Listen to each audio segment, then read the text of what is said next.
of, I think, how far it's going to be. Okay, Mark Carney here, taking the podium at Rideau Hall. Let's listen in now. Welcome, everyone. Bonjour tout le monde. 2 months ago, I was at a rink in Edmonton where I'd learned to play hockey.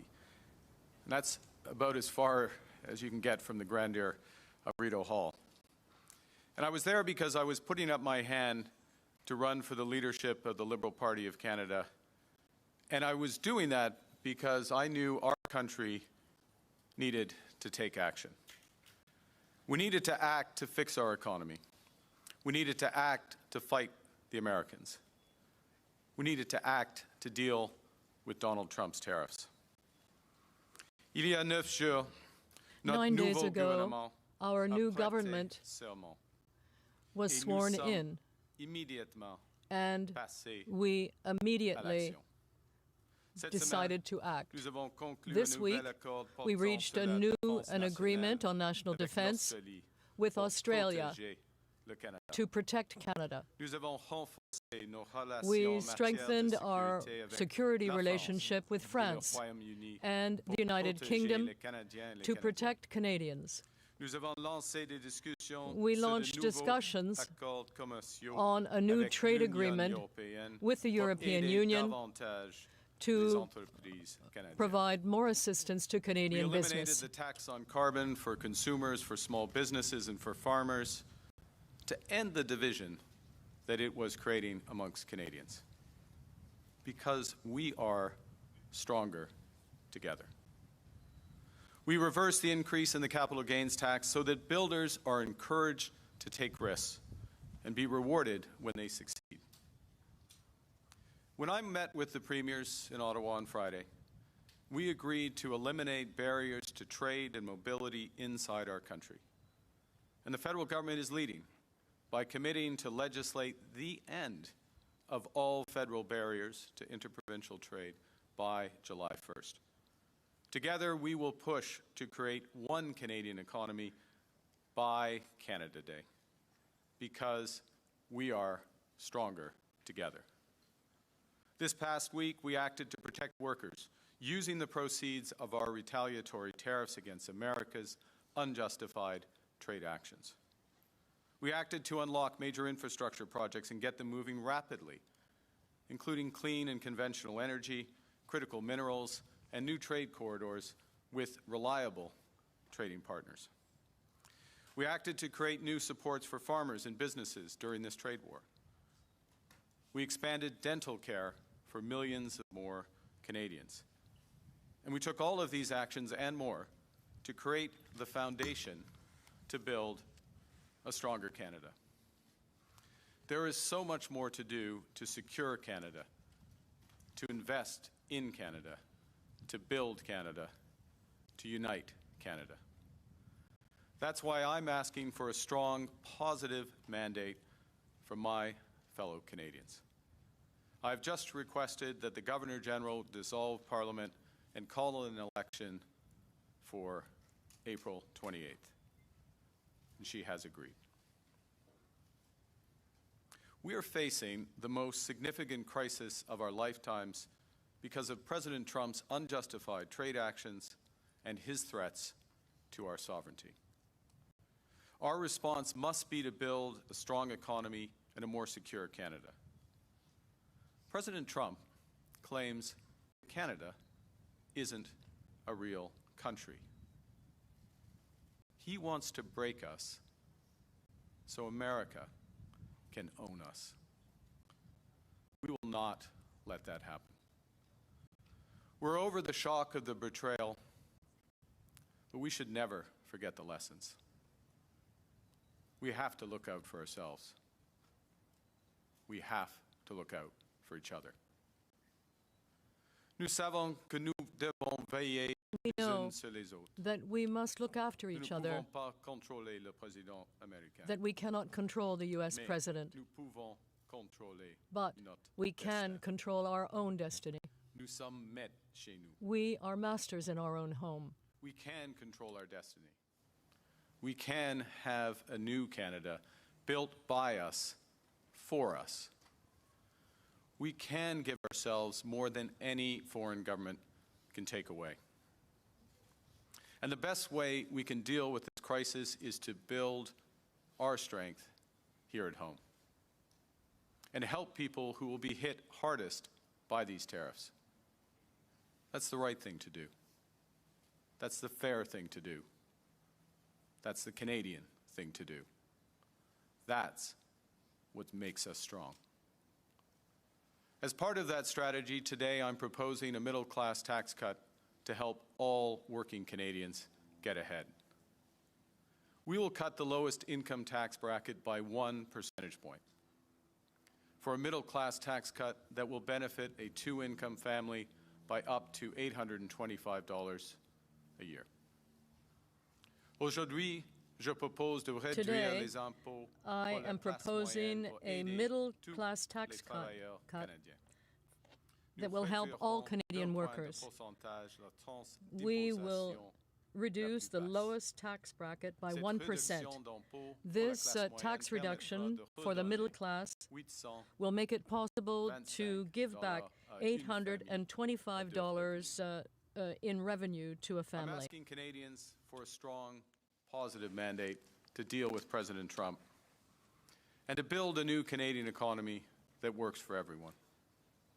Because I know we need change, big change, positive change. You see, my generation was fortunate. For us, there were more opportunities and life was more affordable. You had to work hard, but you could get ahead. That was the bargain. But for the generations that have followed, they're working just as hard or even harder than we did. But they're struggling to pay the rent, to put groceries on the table, and to save for their kids' educations. J'ai passé toute ma carrière I à spent comprendre comment all le my monde career fonctionne understanding how the et world comment works il pourrait être amélioré and how pour nous it permettre can work better d'en for us tirer to le allow us maximum. to benefit the C'est most. ça qui a été notre That priorité ces deux has been neuf our derniers priority jours. these Et last ça 9 days, restera and that toujours will la always priorité be de notre nouveau the gouvernement. priority of our new government. Le défi est de taille. The challenge Mais is je veux que les significant, Canadiens, les but I Canadiennes want all comprennent Canadians to que nous avons understand tout that we have ce dont nous everything avons we besoin need pour réussir to succeed ici au Canada. right here in Canada. Si nous avons le bon plan If we have the right et plan si nous travaillons ensemble. and if we work together, Parce que bâtir un Canada because fort, building a ça strong prend Canada tout le monde. helps Et everyone, il faudra faire preuve and de leadership. we will have to show leadership. It's easy to be negative about everything when you've never fixed anything.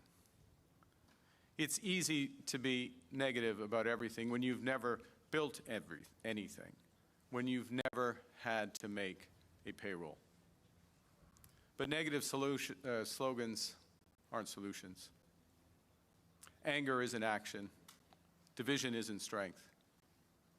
Negativity won't win a trade war. Negativity won't pay the rent or the mortgage. Negativity won't bring down the price of groceries. And negativity won't make Canada strong. Nous avons vu où la négativité We et have la seen division ont mené les États-Unis. how negativity and Nous sommes division plus forts have nous that has sommes led to in the United States. We are stronger when we are s'affaiblir united. parce qu'ils ne le sont plus. We will not Alors, allow ourselves to be unissons-nous weaker. en cette période So de crise. let us unite in this time of crisis. I love Canada. Our country has given me everything. I stood up in Edmonton 2 months ago. I'm standing here today because I want to give it all back to Canada. So that every Canadian kid, whether they're growing up in Nanaimo or Montreal or St. John or Scarborough or Inuvik, has the same opportunities that I had, the same hope, the same confidence in a brighter future. It's time for all of us to come together and be strong. So I'm asking for your vote so we can be Canada strong. Canada fort. Vive le Canada. Long live Canada. And with that, I'd be pleased to take your questions. Thank you, Prime Minister. We'll begin our question period. We'll take 15 minutes of question, one follow-up. Merci. On va prendre 15 minutes de questions, une question et une question de suivi. Première question. Good afternoon, Tonda McCharles with the Toronto Star. Sir, why are you throwing the country into an election in the middle of a tariff war? And if you think it's so necessary now, then why not make it longer so Canadians can really test drive you to see if you represent the change you claim to represent? Well, a couple of things, Tonda. First is that we have put in place a tremendous amount of change in the 9 days that I have been Prime Minister. That includes changes to taxes, including the announcement today of a middle-class tax cut.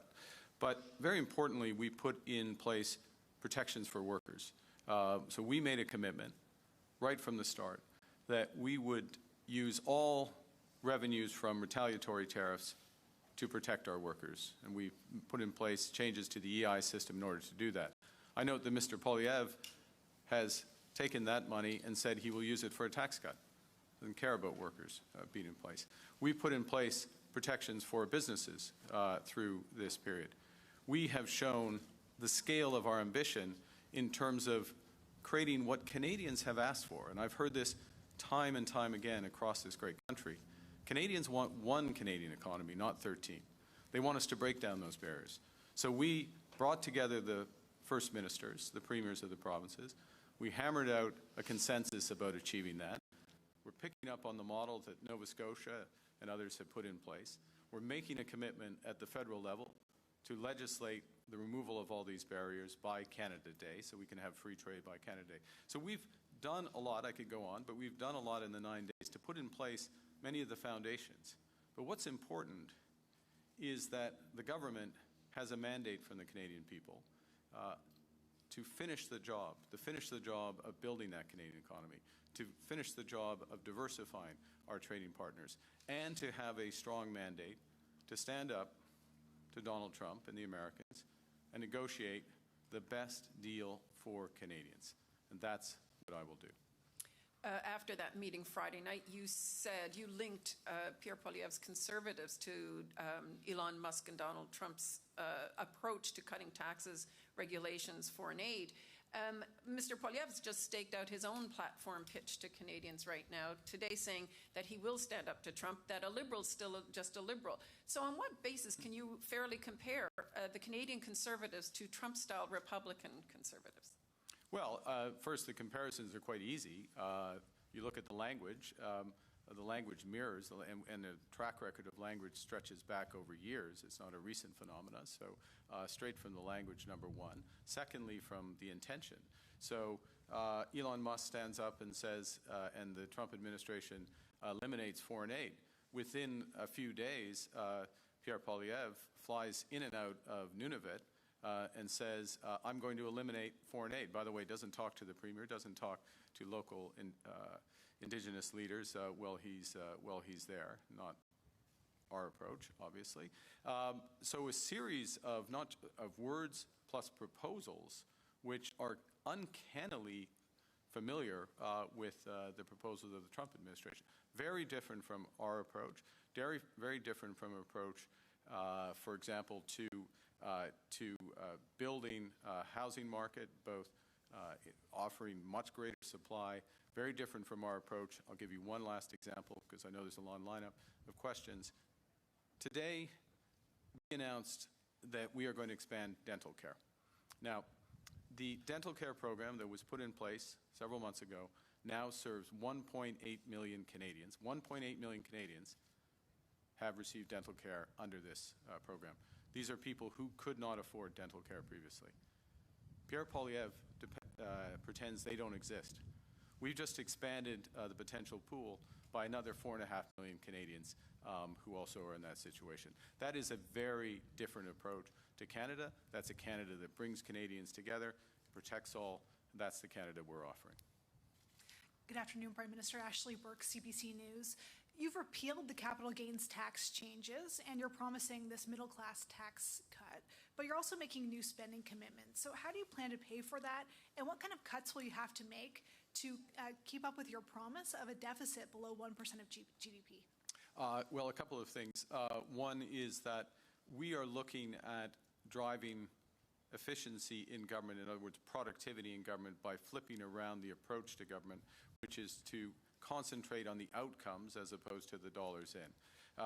And so that's part of the reason why, is the core reason why we put in place a new Ministry Department of Government Transformation, use a series of reviews on programs, but also new technologies, AI, to drive those productivity. I'm going to, if I may, actually just clarify something which you said, which is that we're differentiating between spending less as a government, and I would recall that government spending has gone up around 9% on average over the last several years. So we're going to get that level of spending increase down. That in and of itself will create room. But what we're concentrating on is Canada investing more. It is time to build. It's a tremendous time to build out this economy. It's what we need to do to create jobs, higher paying jobs and growth.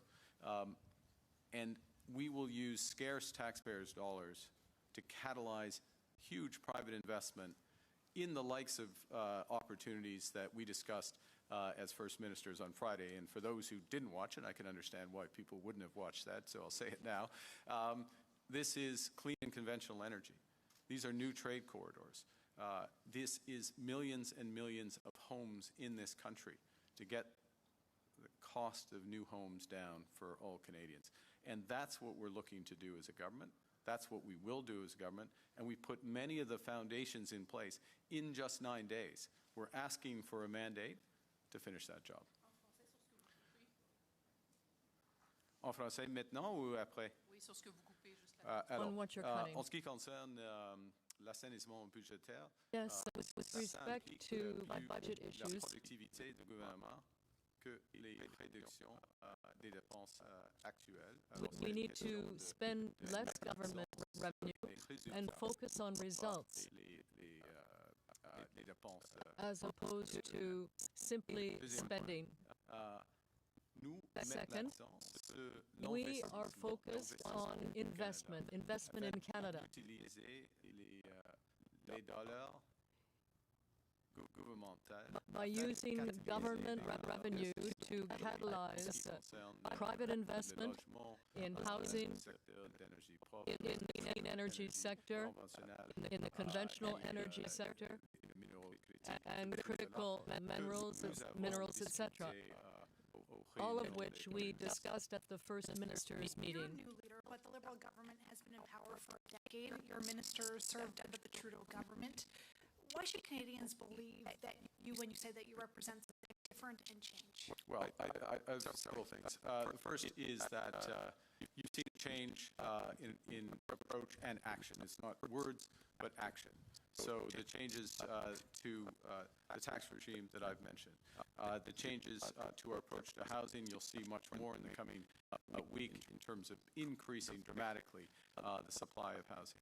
A change to the approach to our external trading partners and our security partnerships with the accords with France, with the United Kingdom, the building out with the European Union.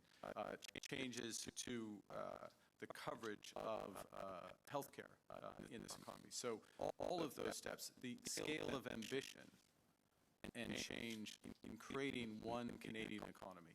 And I think one of the things that I would emphasize is that I recognize, and my government recognizes, the need to act dramatically and act rapidly to build an economy that's strong for Canada, to control what we can control, to build for us and by us.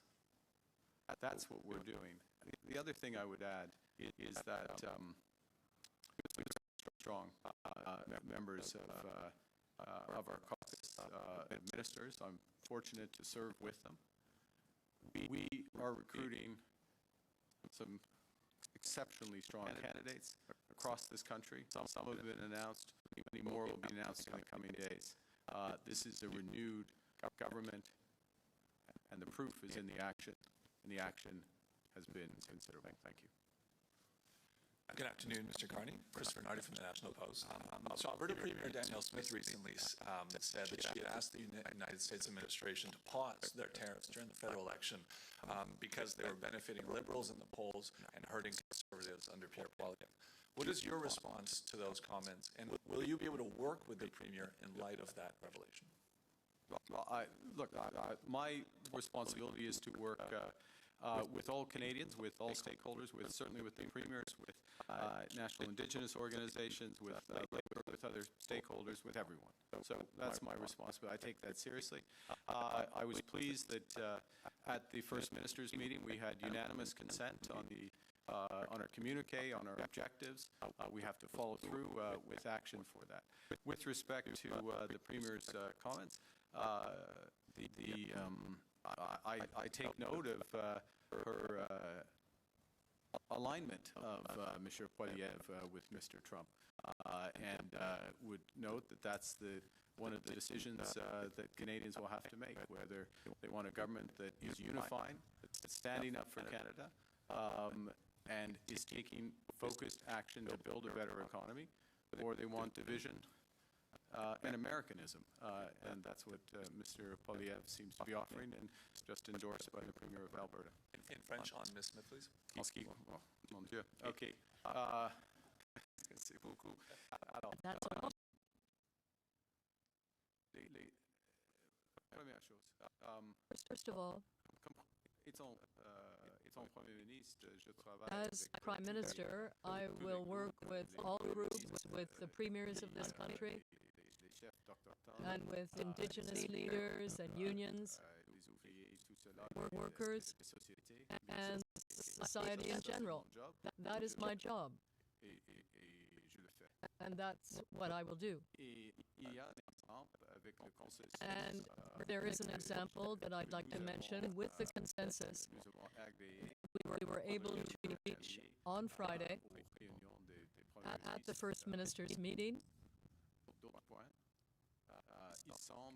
And furthermore, it would seem that the Premier of Alberta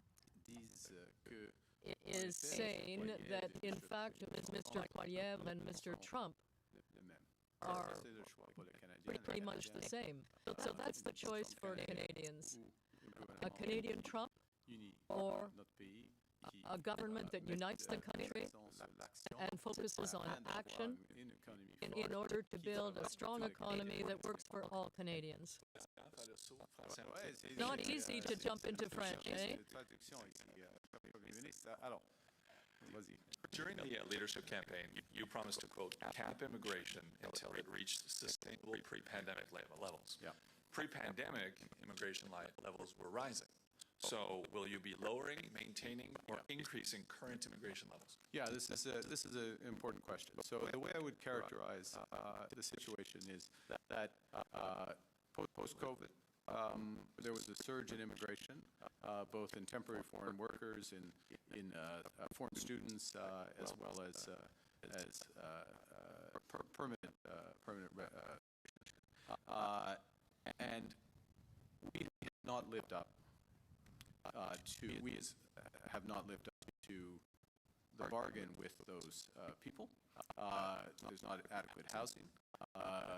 Not everyone who came here for an education was getting an education that they would expect. And a consequence of that, many other aspects, but the consequence of that is the new caps that have been put in place on much lower levels of immigration, including temporary foreign workers, including foreign students. And those caps are something similar to those levels need to remain in place until we've expanded housing. We've reabsorbed the levels of immigration that have happened in our country, and so there's not a predetermined point where one would remove or adjust those caps.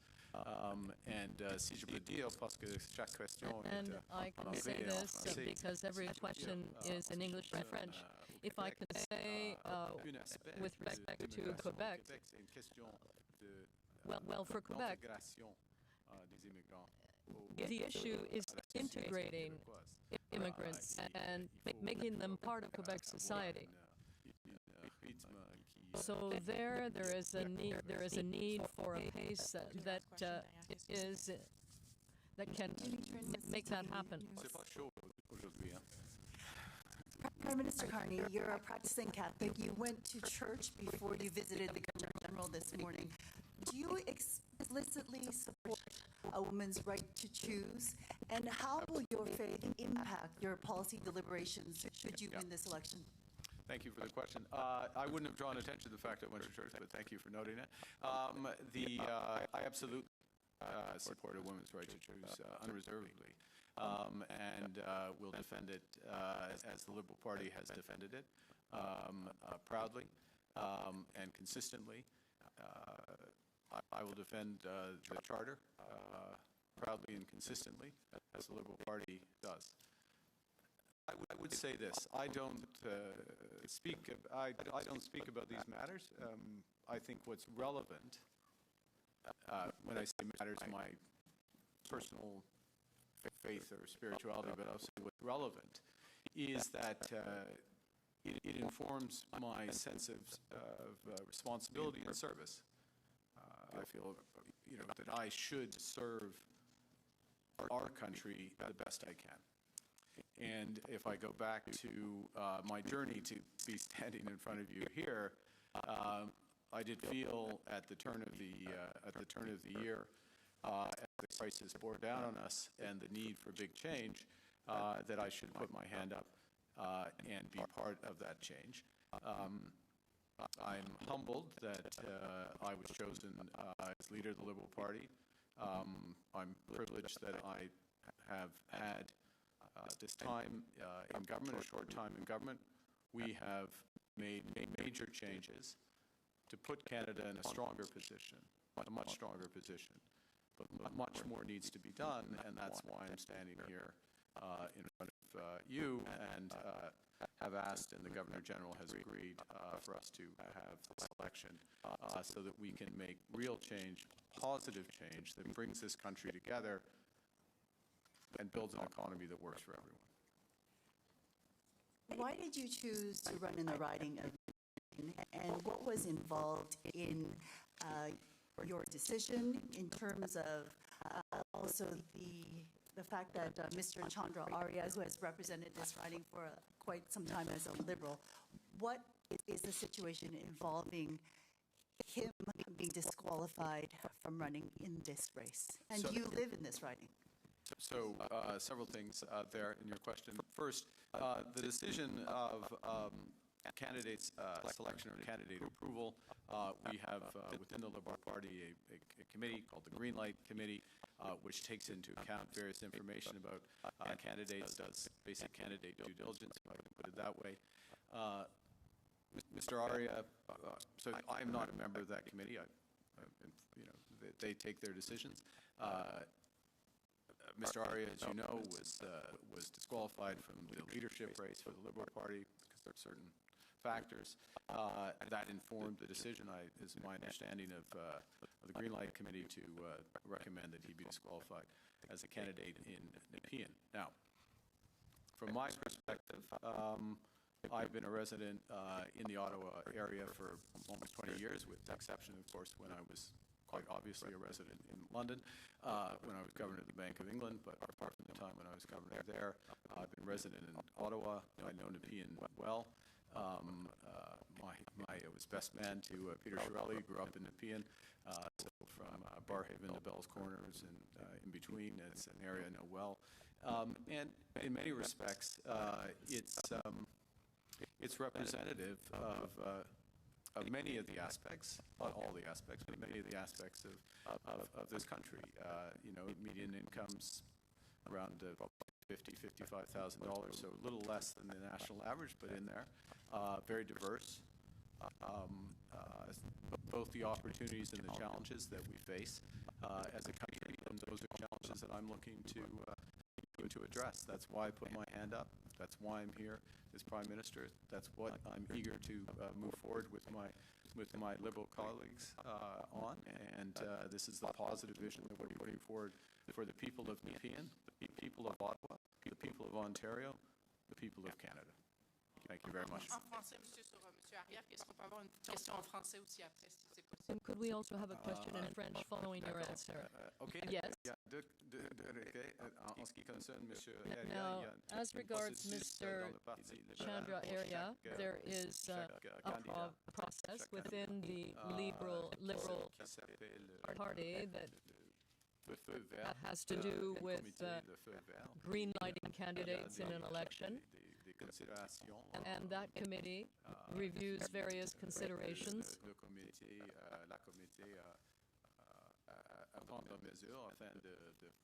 in order to make a decision. With respect to Nepean,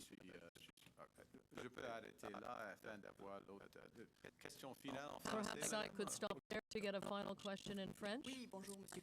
Yes, hello, Mr. Carney, de Devoir. My first question, and then I'd like a follow-up.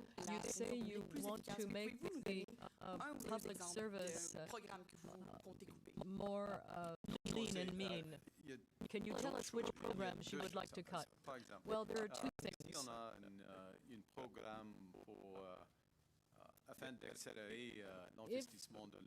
If there is a program put in place to accelerate investment in housing, then each government dollar should bring another dollar from the private sector. So it's a question of productivity, not about cutting.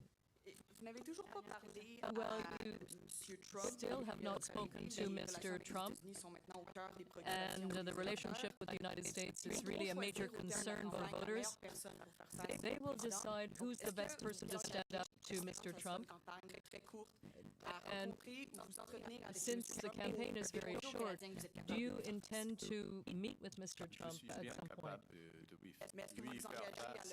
And do you feel you can stand up to Mr. Trump? Yes, absolutely. I can certainly stand up to Mr. Trump, but there are certain conditions for my discussion with Mr. Trump. Mr. Trump must recognize that Canada is a sovereign country. He has to say that. He has to accept that before we can have a discussion about a trade agreement. So you will not be speaking to Mr. Trump? Well, let's just say there is no meeting that has been planned, but... C'est ce qui m'a fait à la conférence de presse. Thank you. D'accord. Merci beaucoup. Bonne chance.